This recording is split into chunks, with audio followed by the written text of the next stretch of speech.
Magandang hapon Pilipinas at sa buong mundo. Sa ulo ng mga balita. Mga pasaherong pauwi ng probinsya ngayong holiday season, patuloy nang dumadagsa sa bus terminal sa Cubao. Seguridad ng mga pasahero, tiniyak ng National Capital Region Police Office. Benta ng mga paputok sa Bulacan nananatili pa ring matumal kahit inalis na ng DOLE ang work stoppage order sa 108 establisamento ng paputok at pyrotechnic sa bansa. Bagyong papangalanang Nina inaasahang papasok sa Philippine Area of Responsibility ngayong gabi. Bicol Samar Area posibleng unang tamaan ng sentro ng bagyo. Lahar flow pinangangambahan sa ilang bulkan sa Bicol Region dahil sa posibleng pagtama ng bagyong Nina. Mga biyahero pinayuhan ring alamin ang mga kanseladong biyahe upang wag ma-stranded sa mga terminal. 3.35 trillion pesos na pambansang budget para sa taong 2017 nilagdaan na ni Pangulong Rodrigo Duterte.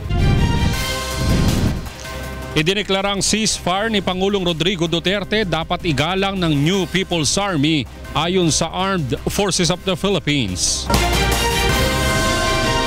Una sa ating mga balita ngayong hapon, mas hinigpitan pa ng National Capital Region Police Office o NCRPO ang ipinatutupad na seguridad sa paligid ng Araneta Bus Terminal upang matiyak ang kaligtasan ng mga pasahero na biyaheng probinsya ngayong holiday season. Mula sa Cubao, Quezon City, itong balita ni Joan Nano live. Joan, kamusta dyan? Yes, magandang gabi sa iyo, Attorney Reg. Patuloy nga ang pagdagsa ng mga pasahero dito sa Araneta Bus Terminal na magsisiuwian sa kanilang mga probinsya upang samantalahin nga ang bakasyon ngayong holiday season. At sa mga oras nga na ito, Attorney Reg, ay nagsisimula na rin ang pagsisiksika ng mga tao dito sa terminal na naghihintay ng mga bus na kanilang masasakyan. Kaalinsabay ng pagdagsa ng mga pasahero, nag-inspeksyon kanina dito sa terminal ang mga tauhan ng National Capital Region Police Office sa pangunguna ni NCRPO Chief Oscar Albayalde. Ito'y upang masiguro na nakaposisyon at ginagampanan ng mga pulis ang kanilang mga trabaho at tiyaking na ipatutupad ang mahigpit na seguridad sa buong terminal. Just want to make sure that all our security measures are all in place, yung ating target hardening measures, yung ating police visibility, and of course yung ating police assistance desk are all in place. Bagaman walang namomonitor na anumang banta sa seguridad, nananatiling naka-full alert status ang PNP sa buong bansa. Bukod sa NCRPO, nag-inspeksyon rin ng mga taga-LTFRB at LTO upang tignan kung nasa tamang kondisyon ng mga bus, maging ang kaukulang permit ng mga ito bago bumiyahe. Nakadeploy rin sa lugar ang ilang miyembro ng PNP Highway Patrol Group para sa maigting na pagpapatupad ng Oplan Isnabero laban sa mga abusadong taxi driver. As of 10:30 AM kanina, nasa 10 taxi drivers ang naisyuhan ng tiket matapos na mahuling nangongontrata ng mga pasahero. Samantala, fully book na ang ilang biyahe ng mga bus, kabilang na ang mga ruta patungong Aklan, Antique, Iloilo, Capiz, Masbate, Northern Samar at Matnog, Sorsogon. Ilan sa mga pasahero ang nakahabol pa sa biyahe, habang ang iba naman ay naubusan na ng tiket at nagbabaka sakali na maging chance passenger. Mahirap kumuha talagang ganito, taon-taon ang hirap. Kailangan mas maaga pa nga sana, kailangan cool sa trabaho, tsaka yung iba kulang pa sa budget. Kakatapos lang ng school namin eh. Ngayon lang na vacant ulit. Maglilibot-libot pa rin kahit pa paano. Attorney Reg, dahil nga sa dami ng mga tao na naririto ngayon sa terminal ay patuloy ang paalala ng Philippine National Police sa ating mga kababayan na maging maingat, bantayang mabuti yung kanilang mga gamit at huwag basta-basta magtitiwala sa mga hindi nila kakilala dahil sa mga ganitong panahon rin nananamantala ang mga kawatan. So far, Attorney Reg, yung mga bus ay on time naman ang kanilang pagdating dito para magsakay ng kanilang mga pasahero, bagaman meron pa ring mangilan-ngilan na nade-delay sa kanilang nakatakdang schedule. Attorney Reg? Maraming salamat, Joan Nano, nag-uulat ng live mula sa Cubao, Quezon City. Samantala, handa na ang pamunuan ng Batangas Port para sa inaasahang pagdagsa ng nasa 20,000 pasahero na uuwi sa mga probinsya ngayong mahaba ang bakasyon. Ito ang balita ni Vincent Octavio. Pinayuhan ng Philippine Ports Authority Batangas ang mga uuwi ngayong bakasyon na bumiyahe na ng maaga upang makaiwas sa malaking abala. Ayon sa PPA, mahigit 20,000 pasahero sa pantalan ng Batangas ang inaasahan nilang dadagsa simula bukas. We have sufficient vessel. Ang nagiging problema nga lang natin is kaya medyo nagkakaroon ng parang pagkukulang is that biglang nagkakadagsaan ang dating ng mga pasahero. Pinaghahanda rin ng PPA ang mga biyahero na magpareserba na ng tiket sa barko upang maiwasang ma-stranded sa terminal. Paalala, unang-una doon sa mga kababayan natin, kumuha na po agad kayo ng reservation sa ating mga barko at iwasan po natin na doon tayo kukuha ng ticket sa pier para hindi po magulo yung ating pilahan. Paalala rin ng PPA sa mga pasahero na huwag nang magdadala ng mga ipinagbabawal na bagay gaya ng patalim at armas dahil hindi ito papayagang makalusot sa pantalan. Vincent Octavio, UNTV News and Rescue, Batangas.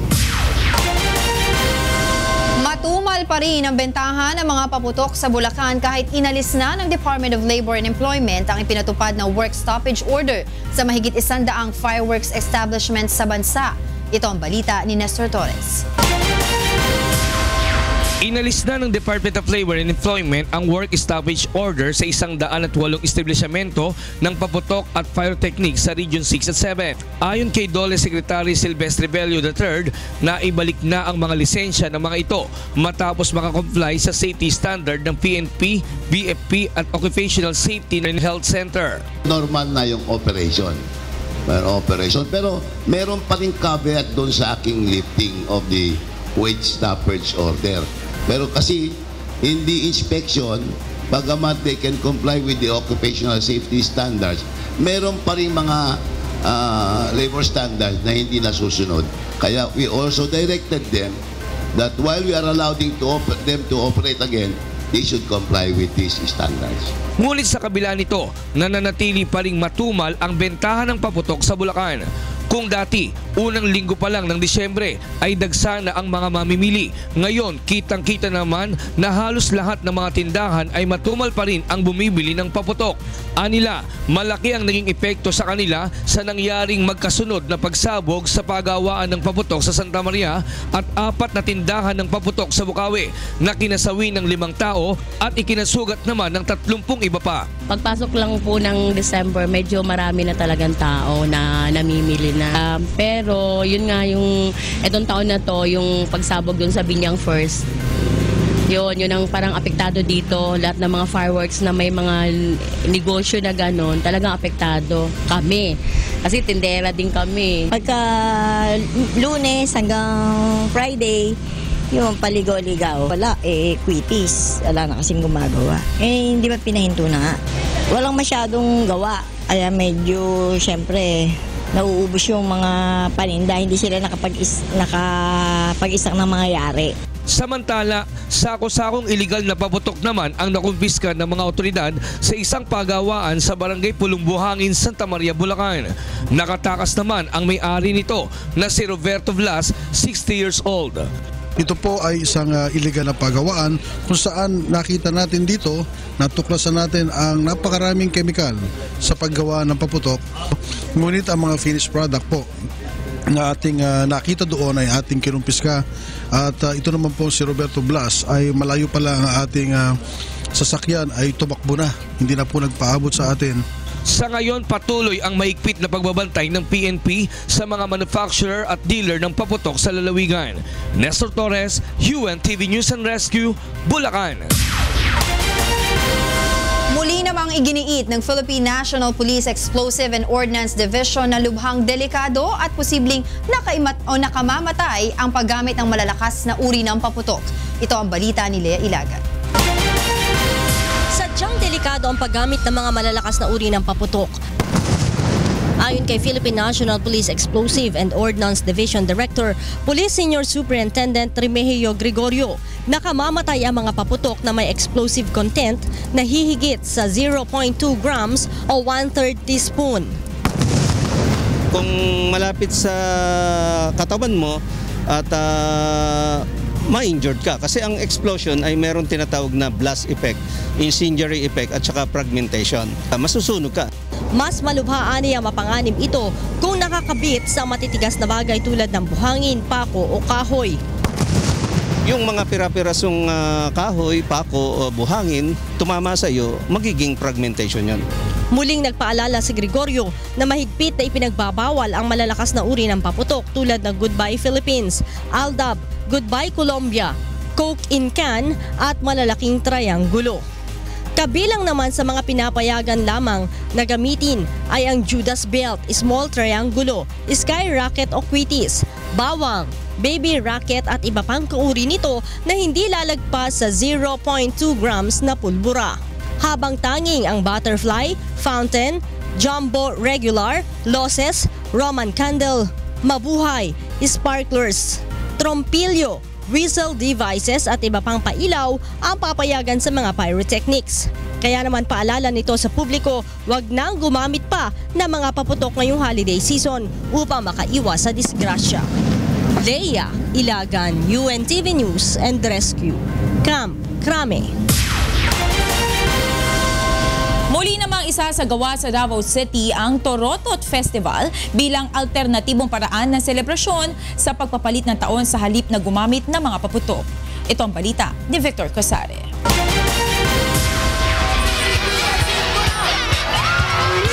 14 na taon nang umiiral sa Davao City ang firecracker ban at bilang alternatibong paraan sa pagsalubong sa pagpapalit ng taon, inilunsad noong 2013 ang taunang Torotot Festival sa pangunguna ng Davao City Government at sa tulong ng isang telecommunications company. The Davao Torotot Festival is really in support of the city government's advocacies on zero casualty, no firecrackers, at saka yung no smoking. Sa taong ito, hindi sa Rojas Avenue isasagawa ang year-end countdown kundi sa Rizal Park. Ngunit bago ang sabay-sabay na pagpapatunog ng Torotot, pagsapit ng hating gabi, magsasagawa muna ng maiksing parada at programa. May pa-contest din sa pinaka-creative na disenyo ng Torotot, pinaka-creative na Torotot-inspired costume at iba pa. People who are tired of all the noise and the pollution that firecrackers causes in their cities. We're hoping that they'd come here and try to experience what it's like to have no firecracker at all but just plain Torotots and plain fun in Davao. Umaasa ang organizers na magiging nationwide event na ang Torotot Festival sa mga susunod na taon, lalo't nais ni Pangulong Rodrigo Duterte na maipatupad sa buong bansa ang sinimulan niyang firecracker ban sa Davao City noong siya pa ang alkalde ng lungsod. Sa paraan ding ito, mas malaki ang pag-asa na makuha na ng Pilipinas ang Guinness World Record para sa pinakamaraming nakiisa sa simultaneous blowing of horn na hawak ngayon ng bansang Japan. Victor Cosare, UNTV News and Rescue, Davao City. Umaasa ang Armed Forces of the Philippines o AFP na hindi babaliwalain ng mga rebeldeng grupo ang idineklarang holiday ceasefire ni Pangulong Rodrigo Duterte kahapon. Samantala, plano naman ng AFP na ilunsad sa Enero 2017 ang bagong kampanya na ipapalit sa kasalukuyang Oplan Bayanihan. Ito ang balita ni Brian De Paz. Sa mga NPA o the Communist Party of the Philippines, although you did not declare any cessation of hostility somewhere, I would like to invite everybody. Leave your arms where they are ngayon and you can come down sa syudad or wherever you live. You visit your family. Umaasa ang hukbong sandatahan ng Pilipinas na sasamantalahin ng New People's Army ang idineklarang ceasefire ni Pangulong Rodrigo Duterte upang makapiling ang kanilang mga kaanak sa lungsod. Ayon kay AFP Public Affairs Office Chief Marine Colonel Edgar Arevalo, walang dapat ipangamba sa kanilang seguridad ang mga miyembro ng rebeldeng grupo. Sa ngayon, existing pa rin naman yung ni-revive niya na unilateral ceasefire with the CPP, NPA, NDF. At ang ating nakikita sa deklarasyon niyang ito ay gusto lamang niyang bigyang diin ang kahalagahan ng inclusive period na ito. Samantala, hanggang ngayong Disyembre na lang ang counter-insurgency campaign ng AFP na Oplan Bayanihan. effective January 1 of 2017, magkakaroon na po tayo ng bagong campaign plan. This campaign plan that will be replacing IPSP Bayanihan is one that is going to be more responsive according to our contemporary requirements sa ating conduct ng operation. Asahang magiging malawak ang bagong kampanya ng AFP matapos ang assessment sa Oplan Bayanihan. Ang ating 2017 will encapsulate what are the necessary changes and adjustments that we have to do in the next campaign plan based on our assessment as to the efficacy of the IPSP Bayanihan. Ang Internal Peace and Security Plan o IPSP Bayanihan ay isang estratehiya ng militar sa ilalim ng Aquino Administration upang solusyonan ang banta sa seguridad. Ito ang dating Oplan Bantaylaya na counter-insurgency campaign ng Arroyo government na naging tampulan ng Sisi dahil sa umano'y kaso ng extrajudicial killings laban sa political activists. Brian De Paz, UNTV News and Rescue, Camp Aguinaldo. Susunod sa ito ang balita. Natanggap na pera ng retiradong pulis na si Wally Sombero mula sa umano'y suhol ng gambling tycoon na si Jack Lam sa dalawang immigration officials. Itinurn over na sa Office of the Ombudsman. Bagyong papangalanang Nina inaasahang papasok sa Philippine Area of Responsibility ngayong gabi. Bicol Samar Area posibleng unang tamaan ng sentro ng bagyo. Lahar flow pinangangambahan sa ilang bulkan sa Bicol Region dahil sa posibleng pagtama ng bagyong Nina. Mga biyahero pinayuhan ring alamin ang mga kanseladong biyahe upang wag ma-stranded sa mga terminal.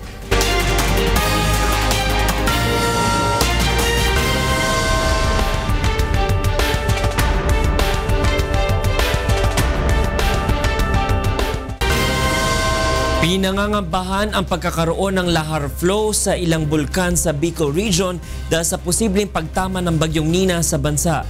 Pinapayuhan rin ng National Disaster Risk Reduction and Management Council o NDRRMC ang mga biyahero na alamin kung kanselado ang mga biyahe upang wag ma-stranded sa mga terminal. Ito ang balita ni Aiko Miguel.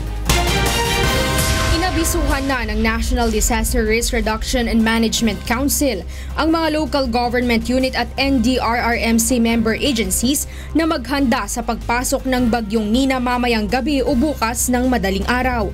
Base sa ulat ng NDRRMC, sa pagtama ng bagyo sa Bicol Region ay posible ring magkaroon ng spillover sa Samar area. Kaya pinangangambahan din ang pagkakaroon ng lahar flow mula sa ilang bulkan sa naturang rehiyon. Maaari magkaroon ng mga tinatawag natin debris flow or lahar flow dahil sa mga patuloy na pagulan na mararanasan. Kaya binigyan natin ng babala yung ating mga kababayan na naman nandun sa mga paligid ng areas ng bulkan. Nakipag-ugnayan na rin ang NDRRMC sa Department of Transportation at Philippine Coast Guard para sa posibleng kanselasyon ng mga biyahe sa mga terminal at pantalan, lalo na sa northern seaboard ng Northern at Central Luzon dulot ng northeast monsoon.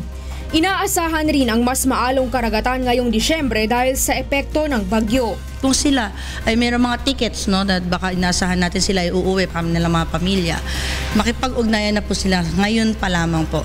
Maaari magkaroon ng kanselasyon ng mga pagbabiyahe, lalo na sa Sabado, no, at Linggo. Hindi pa natatanaw sa Doppler radars ang pag-ulan kaya wala pa rin silang nakikitang banta ng storm surge sa coastal areas. Gayunman pinapayuhan pa rin ang mga residente na nasa mababang lugar na kaagad magtungo sa mga pinakamalapit na evacuation centers sa kanilang lugar. Patuloy rin ang paalala nila sa publiko na mag-ingat at agad sumunod kapag pinalilikas upang wag maipit sa anumang sakuna sanhi ng bagyo. Aiko Miguel, UNTV News and Rescue, Camp Aguinaldo. Hawak na ng Philippine National Police Criminal Investigation and Detection Group o PNP-CIDG ang 18 million pesos na bahagi ng umano'y extortion money na nakuha ng dalawang dating opisyal ng Bureau of Immigration o BI sa Chinese gambling tycoon na si Jack Lam. Ito ang balita ni Roderick Mendoza. Sinagot na ni Immigration Commissioner Jaime Morente ang direktiba ni Justice Secretary Vitaliano Aguirre na i-turn over sa Department of Justice ang 20 million pesos na bahagi ng umano'y 50 million pesos na extortion money na nakuha ng dalawang tinanggal na immigration officials sa Chinese gambling tycoon na si Jack Lam. Sa ipinadalang compliance letter ni Morente, sinabi nito na hindi na niya maibabalik ang 18 million pesos na napunta kay dating Acting Immigration Intelligence Chief Retired General Charles Calima dahil hindi na niya sakop ang dating opisyal matapos itong matanggal sa pwesto. Nasa kustodiya na rin anya ng PNP CIDG ang nasabing halaga dahil ginamit itong ebidensya sa kasong plunder na isinampa ni Calima laban kina dating Associate Commissioners Al Argusino at Michael Robles. Sa sulat naman ni Secretary Aguirre kay CIDG Chief General Ruel Obusan, hiniling nito na i-turn over sa DOJ ang pera bilang ebidensya sa umano'y pangingikil kay Lam. Hiniling din nito na bigyan sila ng kopya ng lahat ng dokumento at ebidensyang isinumite ni Calima upang magamit sa hiwalay na investigasyon ng NBI. Una nang inatasan ng kalihim si Morente na i-turn over ang pera matapos aminin ng BI Chief na pinayagan niya si Calima na magsagawa ng counterintelligence operation kina Argusino at Robles. Nauna namang ibinigay ni Argusino at Robles ang 30 million pesos na bahagi ng anilay bribe money galing kay Lam. Ayon sa dalawang dating immigration officials, tinangka silang suhulan ni Lam kapalit ng pagpapalaya sa Chinese illegal workers na naaresto sa Fontana Casino sa Clark, Pampanga. Roderick Mendoza, UNTV News and Rescue, Manila. Samantala, itinurn over ng dating police officer na si Wally Sombero sa Office of the Ombudsman ang 2 milyong piso bilang dagdag na ebidensya laban sa dalawang Associate Commissioner ng Bureau of Immigration na sina Al Argusino at Michael Robles. Ito ang balita ni Monok Sun. Dala ni dating police officer Wally Sombero ang isang paper bag na naglalaman ng 2 milyong piso pagpasok sa opisina ng ombudsman. Dagdag na ebidensya umano ito upang patunayan ang pangingikil ni Immigration Deputy Commissioner Al Argusino at Michael Robles kay Jack Lam upang mapalaya ang undocumented Chinese nationals na nagtatrabaho sa mga kasino nito. Nakatali ng rubber band ang pera at makikitang mayroon pang mga Chinese character na nakaimprenta sa plastic. Ito yung actual na winidraw doon sa casino. So kumbaga, itong perang sinurrender na nakuhanan nyo ng picture doon sa mga interesado, ito yung magiging benchmark. Ito yung actual. Itinanggi naman ni Sombero na ang ginawa niyang pag-turnover sa pera ay pag-amin na tinanggap niya ang 2 milyong pisong bahagi ng umano'y suhol.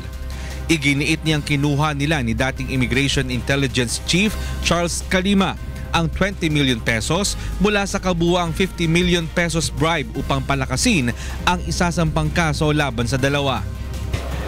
Putok na paano magiging admission yun is just strengthen the case. Monday pa lang alam na nilang may 2 million. Parang ginawa ni General Calima, he tried to get the 18 million and may 2 million, 20 million to strengthen the case. It's a loop. Parang yung loop na nasarado. Dagdag ni Sombero, ginagawa umano nila ito upang suportahan ang kampanya ni Presidente Duterte laban sa mga tiwaling opisyal ng pamahalaan. Mon Hokson, UNTV News and Rescue, Office of the Ombudsman. Ipinatitigil na ni Pangulong Rodrigo Duterte ang online gambling operation sa bansa. Ayon sa Pangulo, hindi naman nakikinabang ang bansa dito. Bagkus ay pinagmumulan pa ito ng korupsyon, lalo na sa pagbibigay ng license to operate. Inatasan rin ng Pangulo si Justice Secretary Vitaliano Aguirre na imbestigahan ang issue ng gambling o online gambling sa bansa. Hindi naman kontento ang ilang mambabata sa draft order ng Department of Labor and Employment o DOLE kaugnay ng usapin sa ENDO o End of Contract Scheme. Ito ang balita ni Nel Maribohok. Mas isusulong ng ilang mambabata sa mga panukalang batas na tuluyang mag-aalis sa contractualization o ENDO o End of Contract Scheme sa labor sector. Ay sa grupong akbayan, ang draft order ng Department of Labor and Employment laban sa ENDO scheme ay wala pa rin kasiguraduhan ng permanenteng trabaho o benepisyo ng mga contractual worker.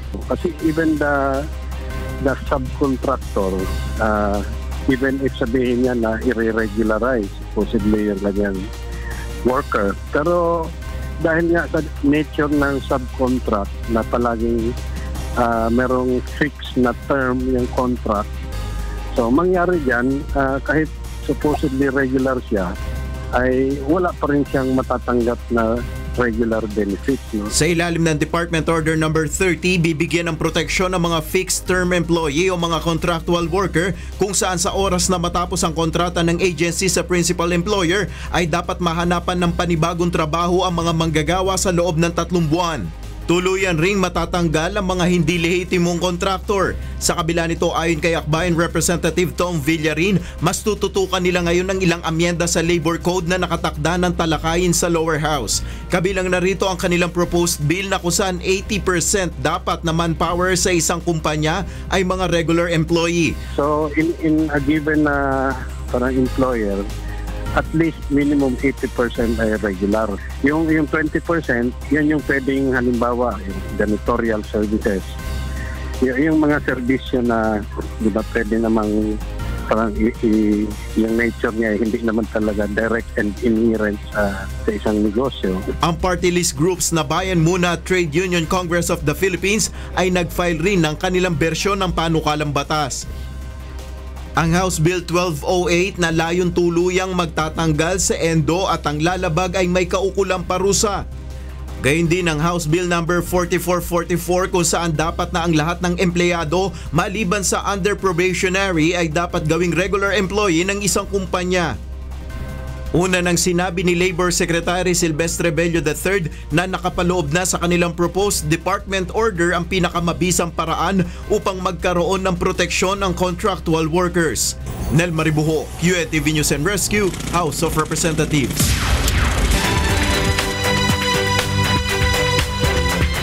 At karing kay katamong balitang promdi. Ing pangayating maigpit ang monitoring system nga kakitdang susi ning Davao City Police Office nung bakit matagumping pa magpatupad ng firecracker ban king balen king kilob na ning maigi tametong dekada. Ining balita ng Eileen Taclob. Sa matag higayon nga mosulod ang bagong tuig na anda na sa kadaghanan sa mga Pilipino ang paggamit og pabuto. Apan diriya sa Davao City, imbis mga pabuto, mga turotot o uban pang mga pampasaba ang ginagamit sa mga Davaoenyo tungod sa firecracker ban. 14 na katuig nga gipatuman sa dakbayan ang Ordinance 060-02 nga nagadili sa pagbuhat, pagbaligya, pagbaton o paggamit sa mga firecrackers o pyrotechnic devices. Ang mga mula pa sa maong balaod mamahimong mapreso o magbayad og multa. Tuig 2002 pa giaprubahan ang ordinansa sa kanhing City Mayor ug karon presidente sa Pilipinas nga si Rodrigo Duterte ug padayon kini nga ginapatuman sa dakbayan hangtod karon. Sinasama po natin to sa various patrols natin na pag may nakita kayong nagbebenta na stalls ng mga firecrackers and pyrotechnic devices, they are subject for confiscation as directed by the City Mayor of Davao. Karong holiday season, naka-red alert status pag-usab ang Davao City Police Office kauban ng Task Force Davao aron mamantinar ang kahapsay ug kalinaw sa syudad. Giawhag usab ang katawhan nga itaho dayon sa mga otoridad ang mga makit-ang kadudahang tawo o butang aron malikayan ang mga daotang panghitabo. Eileen Taclob, UNTV News and Rescue, Davao City. Adwala ding mete at adwang pulot at lula ding mesugatan king banggaan na ring adwang bus nanding abak king Agoo La Union. Ining balita ng Toto Fabros. Natay tiduang agluglugan ken 20 ken talumet kinalangran iti napasamak nga aksidente itatay alas 5:30 iti bigat iti Santa Fe Agoo La Union. Dagos nga intaray ti kasitgan nga pagagasan dagiti nadangran iti panagdinong party duwa nga bus. Nabigbig dagiti pimusay nga isuda Marlon Tumbaga ken John Ray Brioso nga residente ti Barangay San Antonio Nagilian La Union. Iti mo ng investigasyon, nag-overtake ano iti kasi naruno nga lugan daytoy nga partas bus na biyahe ti Manila. Idinto tanadungpar nati sumungsungan nga Dominion bus nga agpapan iti Bigan Ilocos Sur. Kasi yung position yung yung partas parang green up yung lane ng Dominion po. Yung dalawang driver po sa bus at ay partas at saka Dominion po, stable condition na po. Samantalang may dalawang patay sa passenger ng Dominion. Igemitin ti pulisya dagiti driver ti duwa nga bus ken manarimaan nga mararamid iti investigasyon. Toto Pabros, UNTV, Damag ken Salakan, La Union. Mete yaking pamamaril ning riding in tandem ing meto nga drug suspect king Binyan Laguna kabang adwano man ding medame kay batdang meturan king meliling bala. Ining balita ng Sherwin Kulubong. Idineklarang dead on arrival sa ospital ang 2 biktima ng pamamaril ng riding in tandem criminal sa Binyan Laguna alas 10 kagabi. Kinilalang mga biktima na sina Alan Fernandez na isang drug suspect at ang 12 anyos na si Christine Sailog na tinamaan umano ng ligaw na bala sa kanang tagiliran. Nananatili naman sa ospital ang isa pang tinamaan ng stray bullet na si Rowena Flores. Sa inisyal na investigasyon ng Binyan Police, nakatayo sa harapan ng simbahan si Fernandez nang lapitan at pagbabarilin ng 2 hindi pa nakikilalang mga suspect. Pumasok po dyan yung binabaril na barangay tanod. Nadami na nasa loob na simbahan. Naglabasan yung mga bata. Ayon naman sa magulang ni Christine, nagulat na lamang siya nang makita niyang duguan ang kanyang anak matapos makarinig ng 2 putok ng baril. Akala ko lang nadapa o siya. Natumba. Nakita ko ang daming dugo yung tagiliran niya. Yun pala, natamaan na pala siya ng baril. Tapos yun, sigaw ko ng sigaw, nanghingi ako ng tulong. Patuloy nang iniimbestigahan ng mga otoridad ang insidente. Sherwin Kulubong, UNTV News and Rescue, Laguna. At yan yung kekatamong balita, iba't king niyayaliwang lugar, king kekatamong bansa. Ako'y Frima Salonga Gloria, Maya Pabengi.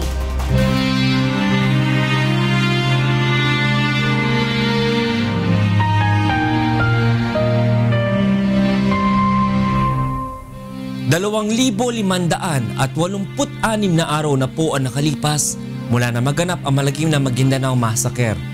Ngunit hanggang ngayon ay naghahanap pa rin tayo ng katarungan sa mga biktima ng malagim na krimen.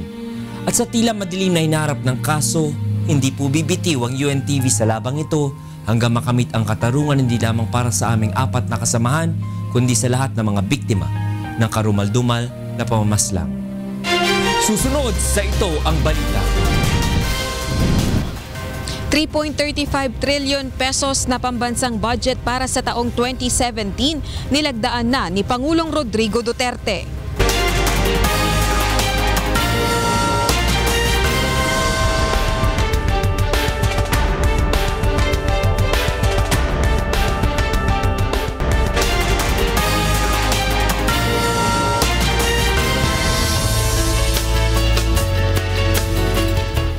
Ngayong gabi mga kasambahay, inaasahang papasok sa Philippine Area of Responsibility o PAR ang bagyong papangalanang Nina. Alamin natin ang latest sa lagay ng panahon mula kay Ray Pilay na nasa UNTV Weather Center. Ray, ano na ba ang lokasyon nitong bagyong ito at gaano kalakas? Magandang gabi, Tony Reggie, sa ating mga kasambahay. Kaninang alas 4 ng hapon ay namataan ng pag-asa itong si Tropical Storm Nocten sa may distansyang 1,320 kilometers sa may silangan ito ng Northern Mindanao. Sa ngayon ay lumalakas pa ito. Nasa 75 km per hour na ang taglay nito. Lakas ng hangin tumaabot sa 95 kph yung kanyang gustiness. Kumikilos ito pa west-northwest sa bilis na 20 at 3 km kada oras. At mamaya ng gabi, probably mga 7 to 11 p.m., ito ay papasok na ng Philippine Area of Responsibility, Tony Reggie. Ray, tanong ko, meron bang mga storm surge warning na ilalabas o nakahandang ilabas ang NDRRMC o ang Pag-asa? Sa ngayon, Tony Reggie, wala pang nilalabas ang Pag-asa kahit ang NDRRMC. Pero kung titingnan natin yung simulation itong model ng European at maging sinasabi din ng Pag-asa, pagdating ng Sabado, Tony Reggie, ine-expect na ito ay didikit dito sa ating bansa and by Sunday morning, posible na ito ay tumama na at mas malaki ang possibility na ito ay yung pinakasentro ng bagyo ay tumama dito sa may area ng somewhere in Bicol. Kaya maaari itong eastern Visayas at yung Bicol area, yung mga baybayin dyan posible nga magkaroon ng storm surge kung itong bagyong ito ay magtutuloy-tuloy na lalakas at lalapit dito sa ating bansa, Attorney Reggie. Sige na, ibigay mo na ang kabuuan lagay ng panahon sa Magdamag. Narito po ang mailagay ng panahon sa mga susunod na oras. Yung pong amihan o northeast monsoon po ngayon nakaka-apekto sa may northern Luzon at itong bagyo ay wala pang direktang epekto po sa ating bansa. Sa forecast po ng Pag-asa, makulimlim po ang area ng Bicol at makakaranas po dyan ng mahina hanggang sa katamtamang mga pagulan. Meron po mga pagambon sa Ilocos Region, Cordillera at Cagayan Valley. Samantalang sa Metro Manila at nalabing bahagi ng Luzon ay makakaranas lang po ng partly cloudy to cloudy skies, pero may mga tsansa na magkakaroon din po ng isolated rain showers and thunderstorms. Sa Science Garden sa Quezon City, maaari pong umabot bukas sa 31 degrees Celsius ang maximum temperature. Gayon din sa Puerto Princesa, pero dyan po sa may area ng Tuiguereau, 28 degrees Celsius at sa Baguio, 14 to 24 degrees Celsius. Makulimlim din po ang lagay ng panahon sa may area ng Samar at Leyte. Makakaranas po dyan ng mahina hanggang sa katamtamang mga pag-ulan. Samantalang ang Cebu, buong Central Visayas, and then yung Panay at Negros Island, makakaranas naman po ng mga pagulan, pagkidlat at pagkulog. Temperatura sa Iloilo City bukas, maaari pong umabot sa 30 degrees Celsius, Metro Cebu 31 and 29 sa may area po ng Tacloban City. Ang area po ng Caraga at Davao Region, makulimlim din po dyan at makakaranas po dyan ng mahina hanggang sa katamtamang mga pagulan. Mas malaking bahagi ng Mindanao, meron din pong isolated rain showers and thunderstorms.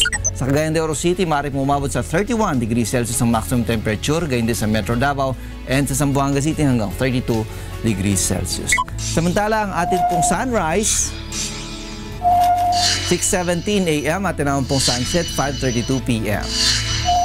Yan ang ating ulat panahon. Umulan man po't umaraw, huwag natin kalilimutang pasalamatan ang Diyos na lumalang. Balik po sa inyo dyan. Maraming salamat, Ray Pelayo mula sa UNTV Weather Center. Nilagdaan na ni Pangulong Rodrigo Duterte ang General Appropriations Act o ang 2017 National Budget na nagkakahalaga ng 3.35 trillion pesos. Ito ang balita ni Rosalie Coz. Pinirmahan na ni Pangulong Rodrigo Duterte ang General Appropriations Act o ang pambansang pondo ng kanyang administrasyon para sa taong 2017. Nagkakahalaga ito ng 3.35 trillion pesos. I have said this before and I will reiterate it. The budget is useless if the Filipino is not at its center. This budget is a credible budget where every peso worth will be spent for the governments, for the gains of the Filipino people. Let us work together to utilize government budget for the empowerment of our citizens and for the realization of our hopes and aspirations for our country. Sinaksihan ng mga mambabatas mula sa mababa at mataas na kapulungan ng Kongreso ang paglagda ng Pangulo sa pambansang pondo. Ang Department of Education ang nakakuha ng pinakamalaking pondo na umabot ng 544.1 billion pesos. Nakapaloob dito ang 57.72 billion pesos na pondo para sa libreng tuition fees sa state universities and colleges sa 2017, pati na ang 18.7 billion peso budget para sa Commission on Higher Education o CHED. Inaasahan namang sa susunod na taon, higit sa 850 billion pesos ang gagastusin ng pamahalaan sa pagpapagawa ng mga infrastruktura dahil ang pondong inilaan para sa Department of Public Works and Highways ay 454.7 billion pesos, samantalang 53.3 billion pesos naman ang para sa Department of Transportation. Ang Department of Interior and Local Government ay may nakalaang 148 billion pesos na gagamitin sa anti-drug war, pagpapatayo ng karagdagang jail facilities at allowance para sa mga prisoner. Ang Department of National Defense naman, maipagpapatuloy pa rin ang AFP Modernization Program para sa Territorial Defense at Security Services sa pamamagitan ng 137.2 billion pesos na pondo para sa 2017. Samantala, hindi na rin kinakailangang magbayad ng mga magsasaka para sa irigasyon dahil may budget ng inilaan ng pamahalaan para sa National Irrigation Authority na nagkakahalaga ng 38.4 billion pesos. Farmers no longer have to pay irrigation fees with the additional 2 billion allocated for the National Irrigation Administration. Mabito, taga na una tasakan nito. Bakit magbayad ang farmers ng tubig na kanila walang may-ari? When you're supposed to build the canals and irrigation, I've been wondering all these years why they have to pay for the water. It's one of my election promises that I will do away with this thing, which is about 5,000 per on the average. 128.3 billion pesos naman ang inilaan sa Department of Social Welfare and Development, kung saan malaking bahagi ay para sa Conditional Cash Transfer Program at Monthly Rice Subsidy para sa mga mahihirap na kababayan. Rosa Licoz, UNTV News and Rescue, Malacanang. Maglalabas ng master plan ng National Irrigation Administration sa paglalagay ng mga patubig sa mga maaari pang tamnan ng palay. Ito ang balita ni Ray Pelayo. Malapit nang matapos ang binubuong master plan ng National Irrigation Administration na ipatutupad sa loob ng 10 taon. Target nito na maabot ang 75% ng 3.02 million hectares ng irrigable areas o mga sakahan na dapat lagyan ng patubig. Sa ngayon ay nasa 57% o 1.7 million hectares pa lamang ang napapatubigan, subalit nasa 400,000 ektarya na ang may luma o sirang patubig.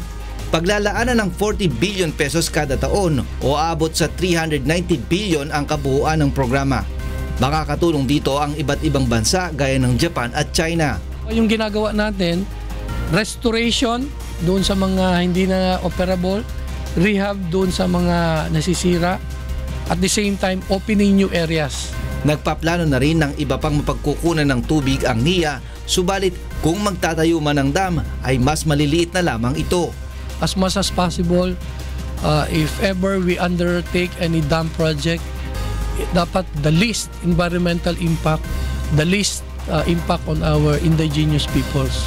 Samantala, nagsasagawa ng internal review sa mga personnel ang NIA para mapunan ng iba't ibang posisyon. Ayon kay Lavinia, naglilipatan na ang kanilang mga engineer dahil mababa ang pasahod sa kanila kumpara sa ibang ahensya ng gobyerno. Ang NIA as a losing GOCC, mababa ang salary grade and standard ngayon.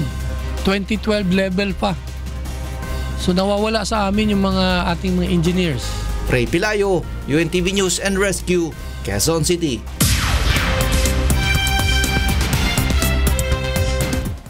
And for the news abroad, questions remain over the cause of a blast at the San Pablito Fireworks Market as Mexico begins mourning. Orsi Reyes reports.